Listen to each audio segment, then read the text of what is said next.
Адамзаттың асыл тәжі.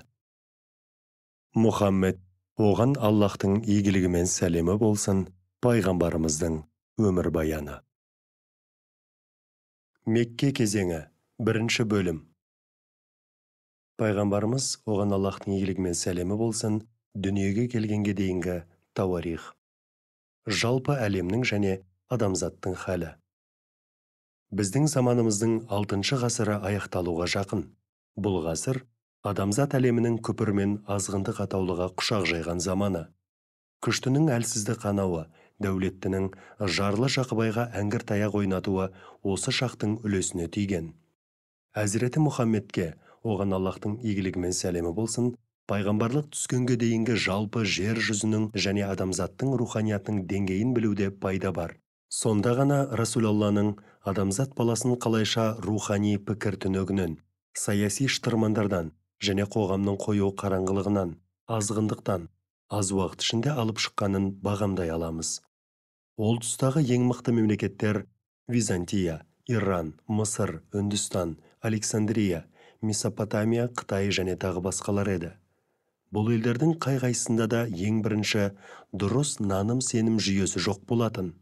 Белгілі бір таухид сенімінің болмауы адамзат руханиятын шөктіргені сондай, азғындықтың небір түрі етек алып, адамдардың адам атауынан басқа қасиеттері жойылып біткенді. Барша болмыстың жаратушысы бар екенін біле тұра, адамдар табиғат құбылыстарына табынып, Алланың әміріндегі жер мен көкке, жұлдыздарға, ай мен күнге сыйынып, рухтан ада тақтай мен тастардан жасалған пұттарға сәжде жасайтын.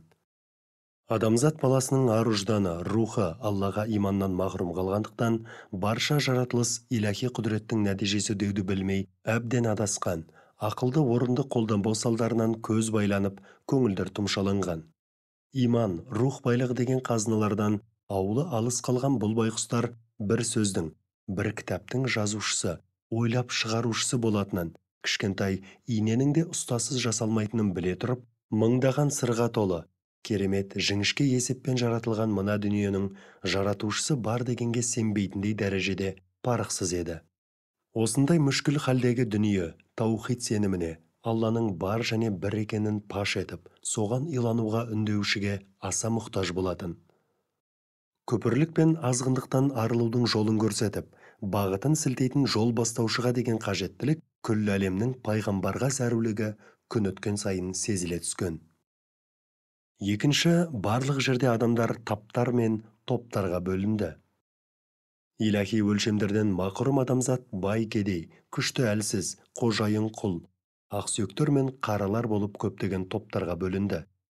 Бай мен кедейдің билеуші мен бағыныштының арасындағы айырмашылық жер мен көкті еді. Билік басындағылар мен қарапайым халық арасындағы алауыздық шегіне жеткен. Үстем топтағылар қарапайымдарды жансыз заттан төмен көретін. Үшінші, бұл елдердің қай-қайсысында да құлдыққа алып сату қағидалары бар еді. Адам құрметті де қадірлі тіршілік иесі. Мұның астарына үңілу тек ақиқат пен иман арқылы жүзеге асады.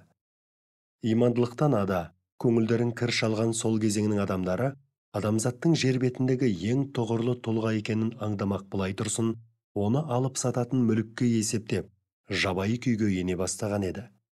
Құлдың айуаннан төмен саналатыны да аз емес. Қожайын құл мен күңнің ойына келгенін жасауға құқылы болған. Осынша азғындықтан алып шығар тұлғаға адамзат әлемі зәру еді. Бұл қажеттілік күн сайын біліне түсті. Төртінші, діндер мәзһаптар арасындағы алауыздық. Христиан дінін ұстанатын елдерде христиандықтың Иса пайғамбар арқылы келген түпнұсқасы, яғни бір жаратушыға сенім жойылып, үштік, үш құдайшылық сенімі жайлай бастағанда. Дінбасылары Иса пайғамбардың дініне ойдан небір толықтырулар енгізіп, жан-жаққа тартып бақты. Әсіресе Шығыс Рим империясында дін атын жамылып, зұлымдық пен азапты арттырғандар көбейе түсті. Иранда сол кездегі үстем дін, маздеизмнен бас тартқандар не діни ғұрыпқа мойынсұнбағандар аяусыз жазаланатын. Көз ою, асу, таспен шөкелеу, ас сусыз аштан өлтіру дағдыға айналған.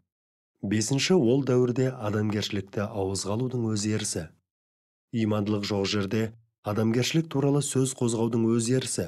Ар намыс аяққа тапталып, нәпсі құмарлық адамдардың басты машығына айналған.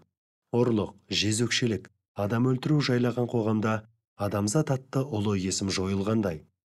Мысалы, Византия императорының өз қарындасымен үйленуі азғындық емей не?